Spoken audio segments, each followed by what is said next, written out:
Pemirsa, dua bidan di Kota Kendari, Sulawesi Tenggara ditangkap polisi setelah terlibat kasus aborsi terhadap seorang remaja putri yang masih berusia 15 tahun. Polisi juga mengamankan sepasang kekasih dan orang tua pelaku yang ikut serta menggugurkan hingga menguburkan janin bayi tersebut. 6 tersangka kasus aborsi ini ditangkap pihak kepolisian setelah beberapa hari dilakukan penyelidikan oleh aparat Polsek Mandonga, Kota Kendari, Sulawesi Tenggara. Mereka adalah sepasang kekasih berinisial NR dan YD yang merupakan remaja, orang tua dan paman pelaku, serta dua orang bidan inisial SS dan W. Dua bidan tersebut ikut membantu melakukan persalinan terhadap janin bayi yang dikandung oleh NR dengan imbalan 5 juta rupiah. Selanjutnya, NR menyerahkan janin itu kepada ibunya untuk segera dimakamkan. Kasus ini kemudian terungkap.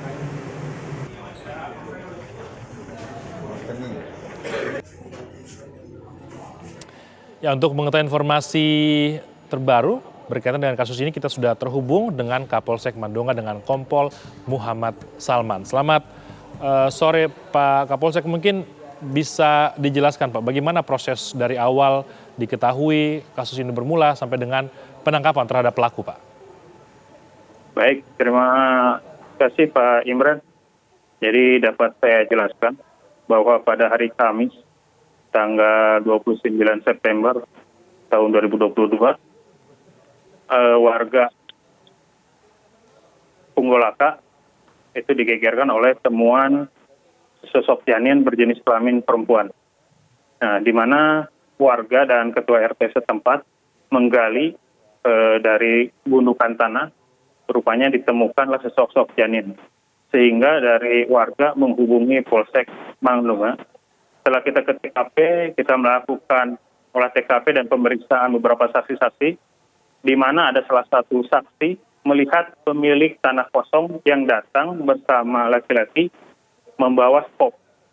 Nah, berawal dari kecurigaan itu, kami dari Polsek Mandonga mendata identitas orang tersebut.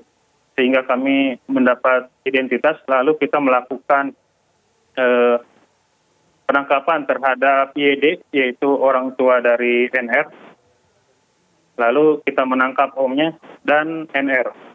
Setelah itu kita interogasi NR, siapa yang menghamili, rupanya pacarnya sendiri yang menghamili, sehingga kita melakukan penangkapan terhadap pacarnya tersebut. Nah, pada hari Kamis tersebut, NR dan ibunya menyampaikan kepada penyidik bahwa janin itu keguguran karena terjatuh dari kamar mandi.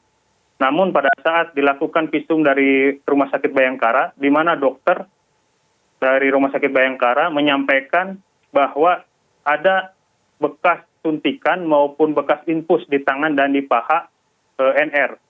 Sehingga kesimpulan daripada dokter Rumah Sakit Bayangkara menyampaikan kepada kami bahwa persalinannya tersebut itu dibantu dengan medis. Nah, sehingga kita interogasi kembali kepada NR dan ibunya, dan di sana diakui bahwa pada saat proses persalinan itu dibantu oleh dua orang bidan. Sehingga untuk esok harinya, hari Jumat tanggal 30, kita menuju tempat di mana bidan itu tersebut, kita melakukan penggeledahan di sana dan mengumpulkan beberapa barang bukti, dan pada saat itu juga diakui oleh bidan tersebut, yaitu bidan SS dengan bidan WA. Demikian, Mas. Pak, aborsi ini dilakukan kapan dan alasan kemudian melakukan aborsi ini apa, Pak? Jadi aborsi itu dilakukan pada hari Seninnya. Jadi hari Senin itu NR sudah mendatangi bidan SS. Nah, awalnya itu di bulan Agustus ini ibunya mengetahui ada perubahan fisik terhadap NR. Pada saat ditanya, rupanya NR menyampaikan kepada ibunya bahwa dia dihamili oleh pacarnya. Nah, pada saat itu juga ibunya menyampaikan, kamu mau nikah atau masih mau sekolah? Rupanya NR ini masih mau sekolah.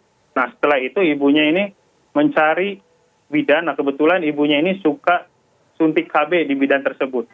Nah, pada saat dia sampai di tempat bidan tersebut, bidan SS ini sebetulnya sempat menolak. Cuman didatangi terus oleh NR, sehingga bidan tersebut luluh karena cerita daripada NR. Jadi NR ini meyakinkan bidan SS. Nah, setelah itu bidan SS menyampaikan untuk biayanya itu disepakati dengan 5 juta rupiah. Gitu. Oke. Bidan ini Pak, dua bidan ini memang sudah pernah atau sering melakukan aborsi seperti ini atau baru pertama kali Pak sebenarnya? Nah, ini untuk permasalahan ini kami masih mendalami ya Mas dari Polsek Mandonga. Tapi menurut keterangannya dari SS maupun dari WA, informasinya sih baru pertama kali ini. Tapi kami masih tetap melakukan penggalian informasi berkaitan dengan masalah ini. Dia sudah berapa kali, apakah hanya baru pertama kali atau sudah beberapa kali Mas? Gitu. Baik, terima kasih. Karena dia di situ ada sempat menyampaikan biasanya 5 juta. Nah, kalau pemikiran kami dan pemikiran penyidik biasanya 5 juta, mungkin ada juga korban yang lain begitu Mas. Sudah ada daftar harganya. Baik, terima kasih Kompol Muhammad Salman sudah bergabung bersama kami di Ragam Perkara sore hari ini. Terima kasih banyak.